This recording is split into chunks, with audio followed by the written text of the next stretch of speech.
What is going on, people? Ryan Williams AC here with your match preview. It's Arsenal taking on Watford. Now, guys, if you're new to the channel, please make sure you like, share, and subscribe. Let me know your thoughts down below in the comment section. And we are currently on the road to 200 subscribers. So I want to thank all my new subscribers, getting me to 160 subscribers. Thank you all. And yeah, let's keep going, people. Thank you for your love and support. I appreciate it. If you're a first-time viewer, smash that subscribe button. Let me know your thoughts down below.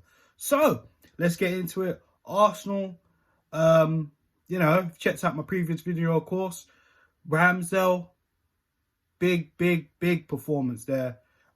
Shut a lot of critics up because he's done well since he's come in. Man of the match performance against Leicester. 2 goals from Gabriel and Emil Smith Rowe, and we are back home taking on Watford, who have been on a little bit of a bumpy road to the start of the Premier League. They did sack their manager, their former manager. I can't pronounce his name, so apologies for that.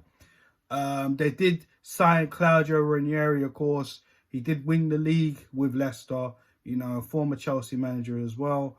And got onto a rocky start, getting battered by Liverpool, then beating Everton, and, probably thinking, okay, this could turn around, but losing 1-0 against Southampton in their previous game. So the last 3 games haven't exactly been rosy for them, but, they got the likes of players like Josh King, Ismaila Sarr, I mean, they got some players that are actually kind of dangerous, So we kind of need to be careful of these players trying to expose us. However, we're in a good run right now, and, I do have some confidence going into the international break that we can defeat Watford. It will be a tough task, and let's face it, we do need to take a chance here, because at this current recording of this video, we are currently 7th in the table, obviously, because Wolves are playing. Manchester United lost earlier, so that will be a good chance to leapfrog them as well as Wolves, depending on what happens with that game. But of course, West Ham take on Liverpool as well, and on paper Liverpool will probably beat West Ham, but West Ham are in good form. We've seen some shocks this season already, so anything can happen. But we need to take advantage, because after the international break is over, we do take on Liverpool, and I'm not going to lie, I'm not very confident in that game. But we'll get there when we get there. So let's just talk about this game and get to the starting 11. So I think it's very important we keep the momentum. All the players for me have to stay in it. So let's just get into the starting 11. Aaron Ramsdale for me remains in goal. Again, like I said, he's shutting critics up. He's put in a good performances that he's been in.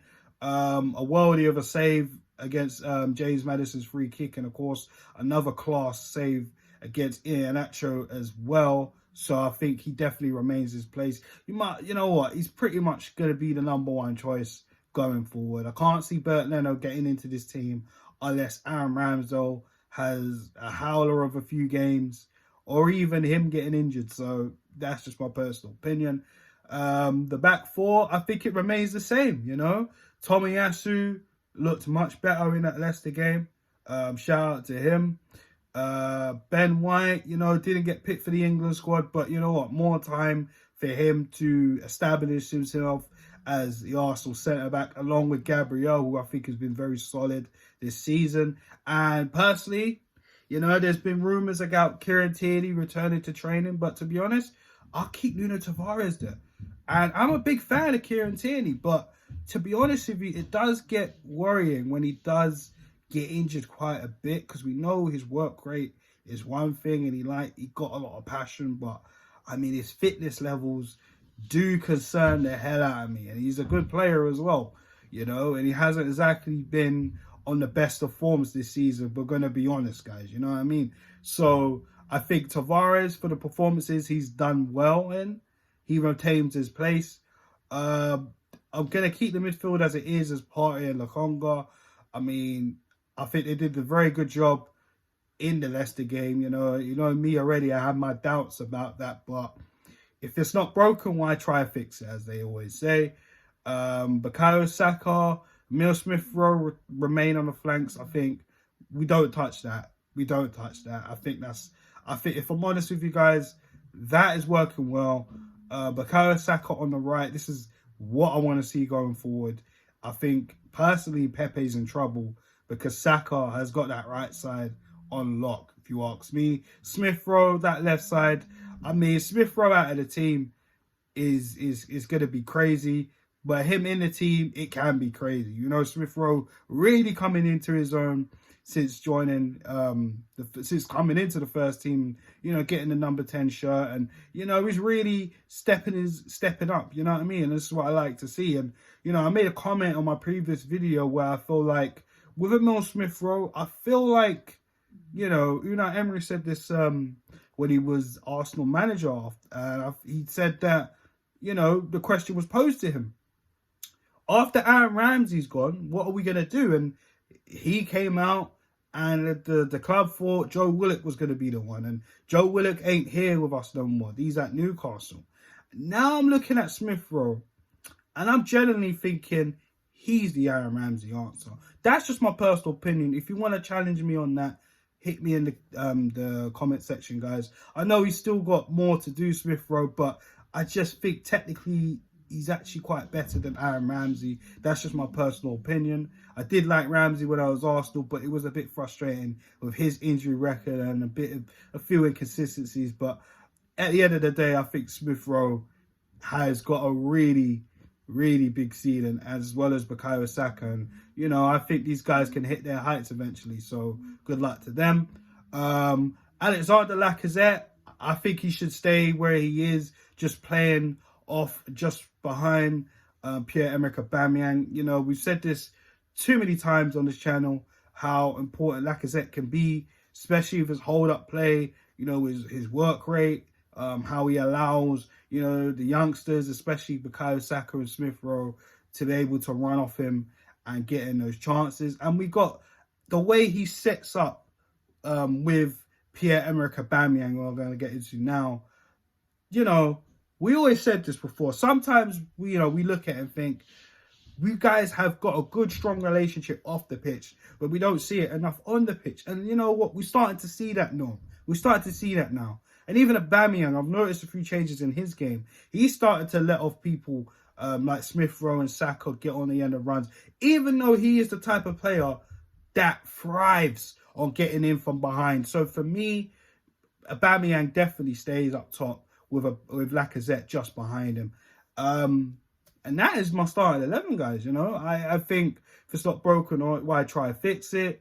You know, like I said, Ben White ain't got to worry about international duty. Ramsdale, Saka been selected as well. ESR, he's going to play with the under 21s anyways, but we're going to have to worry about that during the international break. Hopefully they come back fit and healthy. And yeah, I mean, to be honest with you guys, the run that we're on at the minute, you know, undefeated at the minute, you know, I like I said, I just want to see some consistency with this team, young team, with some young players in it. You know, some players first season here, some players first season in the Prem.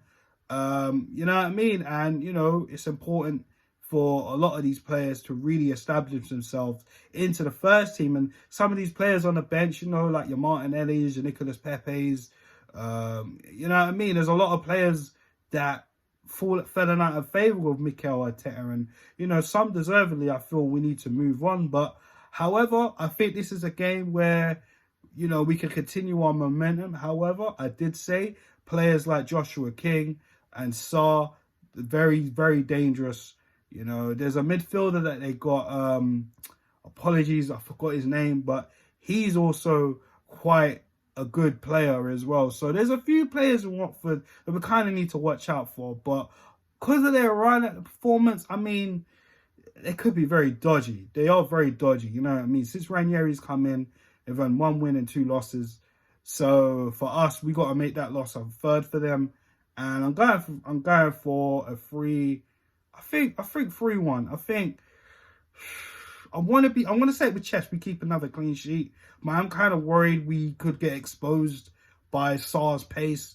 depending on, you know, if the fullbacks can keep up with him, and Josh King's going to be, he's going to try and be a nuisance. So I'm going to go for 3-1 victory to Arsenal. So guys, thanks for checking out this video. Of course, make sure you like, share, and subscribe. We are on the road to 200 subscribers. So yeah, guys, let's make that happen. And Arsenal, let's get those 3 points, because after international break, it is going to get tough.